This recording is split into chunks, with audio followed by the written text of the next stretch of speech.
Halo, perkenalkan, nama saya Anggita Cahyani.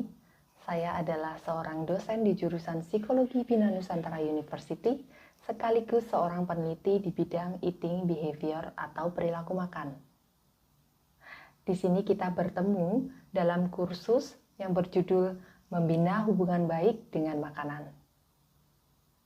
Kali ini kita akan membahas modul awal dari course ini, yakni pembukaan atau introduction. Makan adalah perilaku yang selalu dibutuhkan oleh makhluk hidup, termasuk manusia. Setiap individu pasti setuju bahwa makan dan makanan adalah hal yang dibutuhkan oleh siapa saja dan menjadi topik yang selalu mengemuka dalam keseharian. Shakespeare bahkan pernah berseloroh bahwa bukan tanah, bukan air, bukan api yang merupakan elemen dalam hidup, tapi makanan. Karena manusia tidak bisa hidup tanpanya.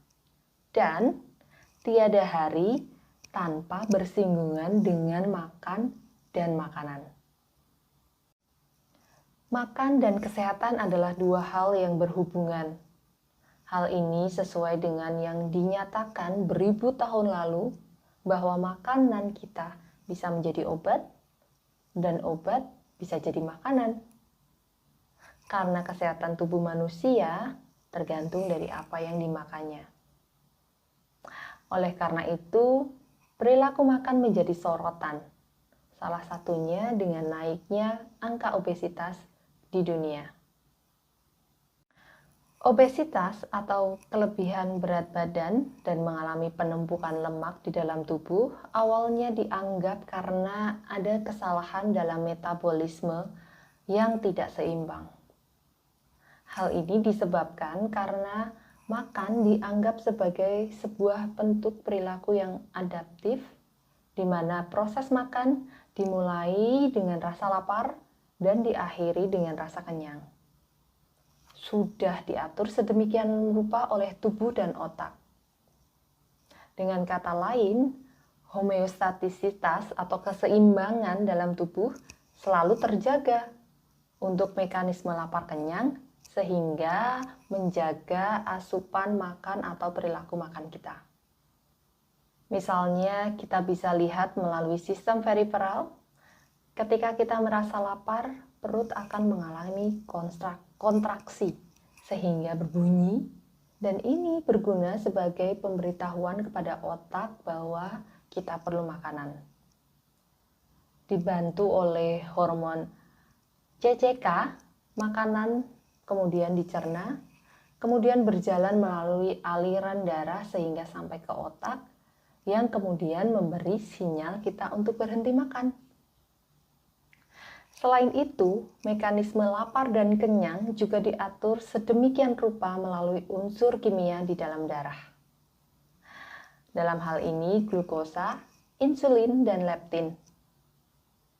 Kadar glukosa yang menurun menyebabkan manusia merasa lapar, sehingga membutuhkan makanan. Setelah makanan terasup, pankreas akan mengeluarkan insulin dan jaringan lemak mengeluarkan hormon leptin. Dan ini digunakan sebagai sinyal menuju otak untuk membangkitkan rasa kenyang. Dengan demikian, harapannya tubuh merasa puas dan kita pun berhenti makan. Di masa lampau, manusia hidup dengan berburu, sehingga keberadaan sumber makanan dijadikan sebagai isyarat bahwa makanan itu harus dikonsumsi dan dihabiskan. Hal ini tentu berbeda dengan keadaan di masa kini, di mana teknologi semakin berkembang yang memungkinkan kita tidak perlu berburu lagi atau harus dengan segera menghabiskan makanan yang kita miliki. Untuk melakukan segala sesuatu, manusia tidak lagi memerlukan banyak usaha, termasuk untuk mendapatkan makanan. Sehingga harusnya ini diartikan bahwa kebutuhan energi manusia saat ini tidak sebanyak di masa lampau. Karena makanan sudah bukan sesuatu yang langka dan juga tidak terprediksi. Saat ini bahkan kita berada di era berkelimpahan makanan. Termasuk dengan mudah kita akan mendapatkan palatable foods.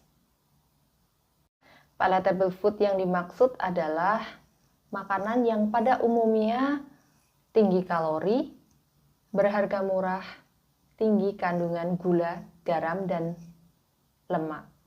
Sehingga perpaduan antara ketiganya menghasilkan rasa lezat, dan ini kemudian kenapa disebut sebagai palatable food atau makanan lezat jika diartikan dalam bahasa Indonesia.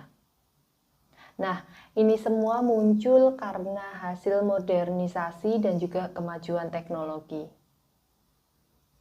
Sehingga dari sini kita bisa simpulkan bahwa yang pertama, kita memiliki kemampuan luar biasa, yakni kemampuan atas rasa lapar dan kenyang yang sudah diatur sedemikian rupa oleh tubuh dan otak kita. Yang kedua, zaman sudah berubah, sehingga perilaku makan yang adaptif pun harusnya bisa kita evaluasi lagi.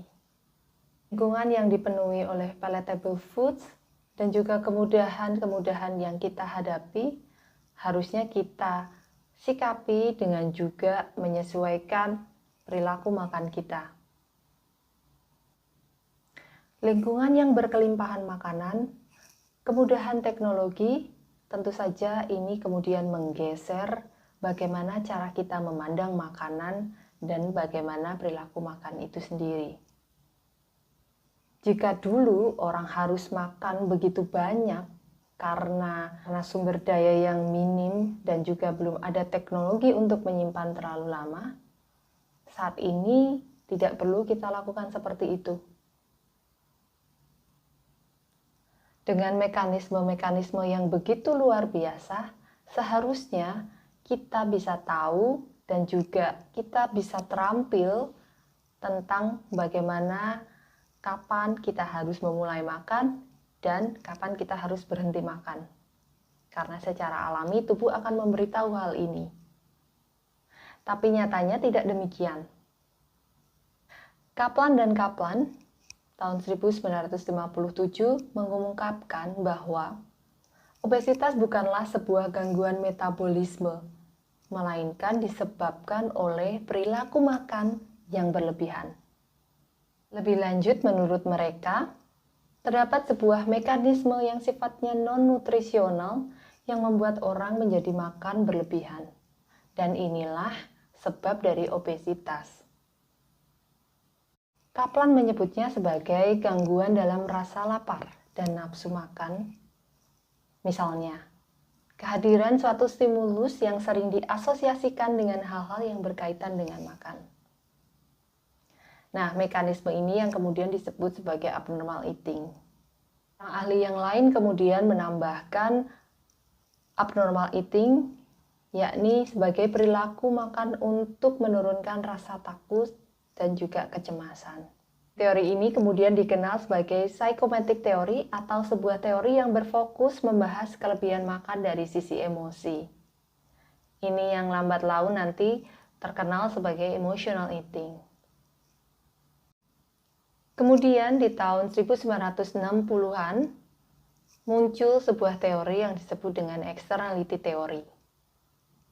Teori ini menyatakan bahwa obesitas tidak berhubungan dengan kondisi internal seseorang, melainkan karena kondisi eksternal dalam bentuk sinyal-sinyal terkait makanan yang mendorong orang untuk makan dan makan.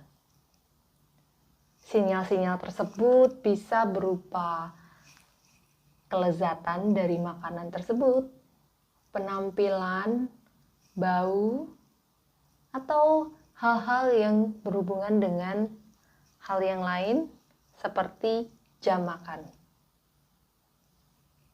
Banyak penelitian yang kemudian dilakukan untuk mencoba memberikan bukti empiris dari teori eksternal ini. Pada tahun 1970-an, Nisbet mencoba menjelaskan mengapa individu yang obesitas rentan terhadap isyarat eksternal dan perilaku makannya melalui set Point Theory of Body Weight. Berat badan ideal yang ditetapkan pada suatu titik atau angka membuat seseorang berusaha untuk mencapainya. Nah, individu yang obesitas memiliki berat badan jauh di luar standar sosial. Ditambah tekanan dari lingkungan, membuat individu yang obesitas sebisa mungkin mengurangi asupan makanannya demi menurunkan berat badan.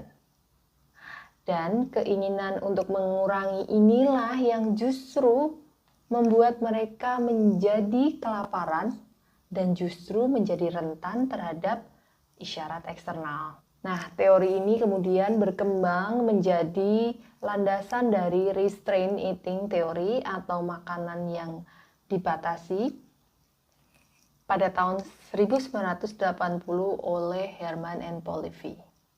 Menurut teori ini, deprivasi atas makanlah yang bertanggung jawab terhadap sensitivitas yang berlebihan terhadap isyarat eksternal, dan bukan obesitas itu sendiri. Usaha terus-menerus untuk mengurangi rasa lapar membuat seseorang justru kehilangan kontak dengan perasaan lapar dan kenyang. Nah, menurut teori ini juga, makan karena hal yang eksternal dan juga emosional dianggap sebagai konsekuensi atas diet yang intens. Berbagai pendapat dan hasil penelitian menunjukkan bahwa meskipun tubuh memiliki mekanisme homeostatis, perilaku makan ternyata tidak sebatas mekanisme internal dalam tubuh. Namun ada juga interaksi dengan lingkungan, serta melibatkan unsur psikologi yang dinamis. Makan tidak semata-mata karena termotivasi rasa lapar, sehingga akan berhenti ketika merasa kenyang. Manusia jauh lebih complicated dibandingkan itu. Oleh karena itu, melalui modul ini kita akan belajar bagaimana untuk lebih mendalami diri kita terkait dengan perilaku makan yang kita kembangkan dan bagaimana mengelolanya. Sehingga pada akhirnya kita akan memiliki hubungan yang jauh lebih baik dan sehat dengan makanan. Dan tentu saja kita akan mampu mengembangkan perilaku makan yang lebih sehat dan tentu saja menyenangkan. Demikian materi ini, terima kasih dan semoga bermanfaat.